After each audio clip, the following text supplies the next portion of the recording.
Bonsoir, chers abonnés. Bienvenue sur votre émission préférée, L'invité. Ce soir, nous recevons son Excellence, Monsieur Mohamed El Arbi Sitout, ancien ambassadeur de l'Algérie en Libye, fin des années 95. Bonsoir, son Excellence. Bienvenue sur notre plateau. Salam alaikum wa rahmatullah. Bonsoir. Juste une petite rectification. J'étais adjoint ambassadeur plutôt qu'ambassadeur. Très bien, merci.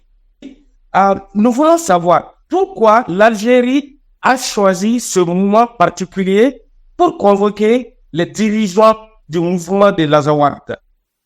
Et à une réunion, sachant que ces mouvements ont désormais perdu le contrôle, ces mouvements ont désormais perdu le contrôle de la, je m'explique, le contrôle de la ville de Kidal, et qui était leur capitale, et que l'armée malienne estime qu'elle est victorieuse et donc n'a pas besoin de paix. Et cela, bien sûr, après votre reconquête, il y a une nouvelle ville importante qui échappait au contrôle de l'État depuis plus de 10 ans. Ce qui signifie que les mouvements sont actuellement dans une situation de faiblesse. Selon vous, qu'est-ce que l'Algérie attend d'eux en ce moment particulier? Salam alaikum wa rahmatullah. Bonsoir à tous. Savoir ce que se trame à Alger n'est pas toujours chose facile, depuis une trentaine d'années au moins, du fait du coup d'État de janvier 92. Il y a un pouvoir militaire, des généraux, mais avec une représentation civile, une façade civile. Le dossier Azawad est géré uniquement et particulièrement par les militaires. Mais comme c'est un régime ou c'est un pouvoir militaire qui n'est pas un, mais c'est des clans, les décisions diffèrent d'un moment à l'autre, d'un chef à l'autre. Durant la période Bouteflika-Gaïd Saleh, ils ont ouvert le ciel algérien sans limite et sans condition, pour reprendre les phrases ou la phrase du ministre des Affaires étrangères français de l'époque, Laurent Fabius. C'est-à-dire qu'ils ont ramené la puissance colonisatrice, l'ancienne puissance colonisatrice, pour recoloniser le Mali, particulièrement le nord, l'Azawad c'est-à-dire. Maintenant, depuis 2 ans, et surtout après que Macron a critiqué violemment, fustigé les militaires d'Alger, ils ont changé de politique. Ils ont ramené les mercenaires de Wagner, les Russes. Mais ces mercenaires, ils ne sont pas seulement russes. Ils sont russes et financés par les Émiratis surtout. Ces mercenaires, depuis 2 ans, font des massacres, commettent des massacres. Ils ont commis des massacres, des civils, aussi des militaires maliens. Ils ont fait de même. Ils travaillent ensemble, conjointement souvent. Et dernièrement, ils ont détruit plusieurs localités. J'allais dire même exterminer certains des populations civiles, y compris à Kidal, la capitale de l'Azawad. Maintenant, ils ont convoqué les leaders du mouvement Azawad parce que je pense qu'ils ont fini par comprendre qu'en fait, les Émirats,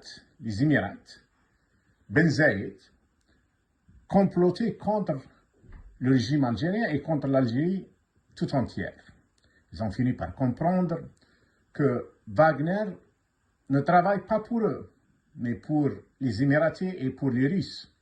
Ils ont fini par peut-être admettre aussi que la junte militaire à Bamako commence à les critiquer, commence à les diaboliser, non seulement à Bamako, au Mali, mais aussi au Niger.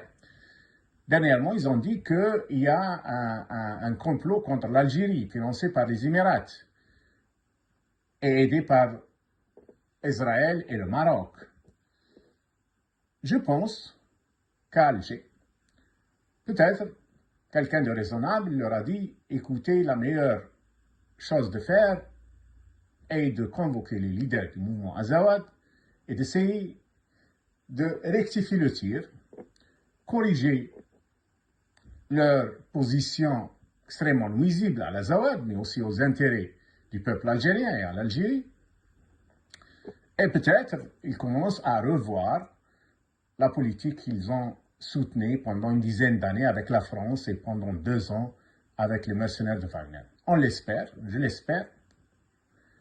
Et j'espère que ce qu'a dit Attaf, le soi-disant ministre des Affaires étrangères algérien, récemment, juste 2 jours auparavant, que les changements non constitutionnels au Sahel, c'était pas bien, je pense, car ils ont changé de position et ils reviennent à une position beaucoup plus sage, c'est-à-dire aux accords d'Alger de 2015.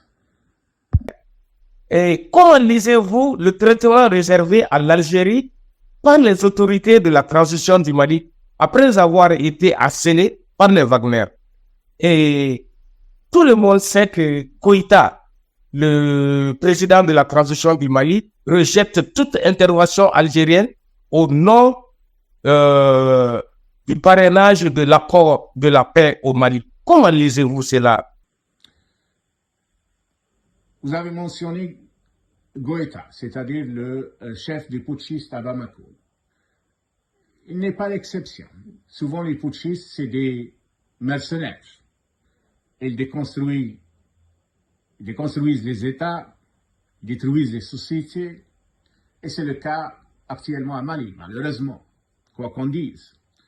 Goïta a été aidé par Chengriha, qui a facilité et encouragé les Wagner au Mali, peut-être même financé, mais certainement il a donné beaucoup de logistique et de support militaire et logistique au Wagner, au nord du Mali, à l'Azawad, mais depuis quelque temps, Goïta a changé de sponsor. Le sponsor actuellement de Goïta, c'est les Émirats. Les Émirats, c'est-à-dire Cheikh Ben Zayed, et Cheikh Ben Zayed a un dent contre le clan qui mal gouverne Alger en ce moment. Partout dans les pays qui entourent l'Algérie, Ben Zayed, l'Émirat, essaye de nuire aux intérêts du régime d'Alger, mais aussi aux intérêts de l'Algérie tout entière. Et il commence à dresser Goïta, peut-être même les putschistes de Niamey et de Burkina Faso, contre les militaires algériens, contre les généraux algériens. Cela a agacé Alger. Dernièrement, ils ont critiqué violemment l'Émirat et ils ont dit clairement que, en fait, l'Émirat est en train de diaboliser l'Algérie en Afrique et particulièrement au Sahel. Cela, je pense que cela a été déterminant en changeant la position de Chingriha et des généraux algériens pour peut-être se réconcilier avec les leaders de l'Azawad, avec l'Azawad, on l'espère, parce que tout simplement, ils ont effectivement et d'une manière criminelle aidé les Wagner et les militaires maliens à commettre des massacres. J'espère que cela va cesser et j'espère qu'ils ont bien compris que leurs vrais alliés, c'est nos frères au nord du Mali, à l'Azawad, et non pas les putschistes de Bamako. Parce que les putschistes de Bamako, ils ne font que du mal, non seulement à l'Azawad, mais aussi au peuple malien, que je salue par l'occasion. Les putschistes ne savent pas construire, mais déconstruire, détruire, et cela doit cesser. Et j'espère qu'à Alger, ils ont fini par comprendre que leur position, leur politique, depuis 2 ans et depuis 10 ans, soit avec la puissance colonisatrice, avec la France ou avec les mercenaires russes qui se retournent contre eux, étaient des erreurs monumentales, extrêmement graves et extrêmement nuisibles à la région aux Maliens, aux Algériens, aux Awadis et à toute la région. Merci. Puisque le temps ne nous est pas très favorable, et je voudrais vous poser une dernière question. Quelle est votre vision de l'avenir de la région du projet azawatien et de l'avenir de la sécurité en tant que telle du Sahel en général? Écoutez, je pense que le principe à l'autodétermination est un principe maintenant très bien consacré dans les lois internationales, le droit international, les résolutions onusiennes. Et je crois que les accords d'Alger de 2015 ont aussi bien consacré ce principe. Le peuple azawad a le droit, comme tous les peuples d'ailleurs, à l'autodétermination. Les accords d'Alger, ils ont bien défini les contours, c'est-à-dire un État malien, mais avec une autonomie bien élargie à l'Azawad pour gérer ses affaires intérieures. L'Azawad, le peuple azawad, est un peuple plusieurs fois millénaire, un peuple sage, qui a habité toujours la région et qui a toujours su gérer ses affaires. Je pense qu'il le sera toujours. J'espère que les militaires à Alger, ils ont bien compris qu'en fait, en ramenant la puissance colonisatrice, la France en 2013, ou les mercenaires Wagner en 2021, c'était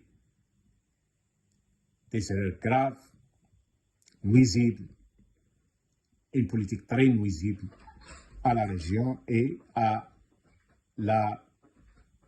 le peuple azawad. Et donc, en finir avec cette guerre qui a fait des massacres et qui a détruit des localités, la société azawad au Mali, mais aussi au nord du Mali, mais aussi, ça a coûté très cher au peuple, à nos frères maliens, c'est-à-dire à la région sud de l'État malien. C'est des milliers de soldats qui ont péri, mais aussi des milliers, peut-être des dizaines de milliers, durant une soixantaine d'années maintenant, qu'ils ont trouvé la mort et que la région est ouverte aux interventions étrangères. Il y a plusieurs intervenants à l'échelle mondiale. La région Sahel est extrêmement riche, malgré un climat extrêmement difficile, une nature extrêmement féroce, mais il y a des réserves de plusieurs métaux. Il y a des réserves énormes de l'or, il y a des réserves même de l'uranium et d'autres matières précieuses. Et c'est pour cela que les nations vont s'acharner, une compétition acharnée va trouver le jour, elle est déjà là, mais il va s'accentuer. Et l'Azawad, comme le pouvoir à Mali, comme le pouvoir à Alger, doivent bien comprendre que s'entendre est la meilleure solution.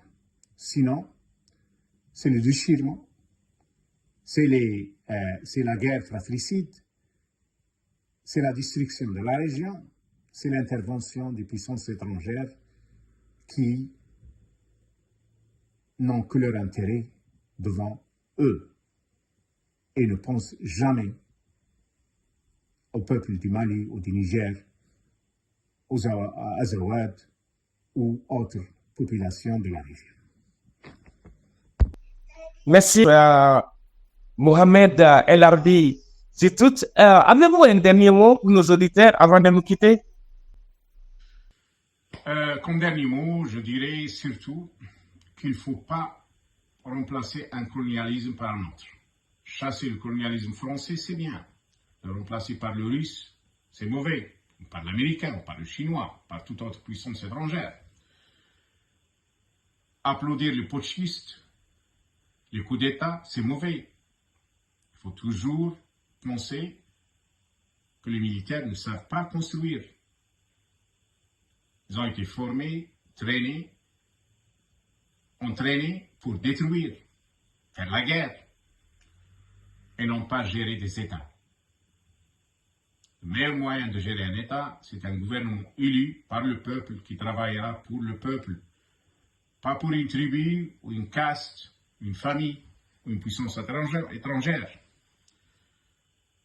Malheureusement, l'Afrique se trouve dans une situation extrêmement difficile, très mal gérée, des interventions de partout et des nations qui courent pour toujours garder l'Afrique sous leurs influences et pour accaparer les richesses des Africains. Malheureusement, souvent avec la contribution de certains Africains. Il faut en finir avec les interventions étrangères et il faut donner et arracher, s'il le faut, le droit à l'autodétermination.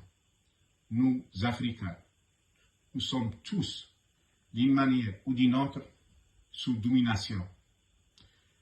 En Algérie, il y a eu le Hirak.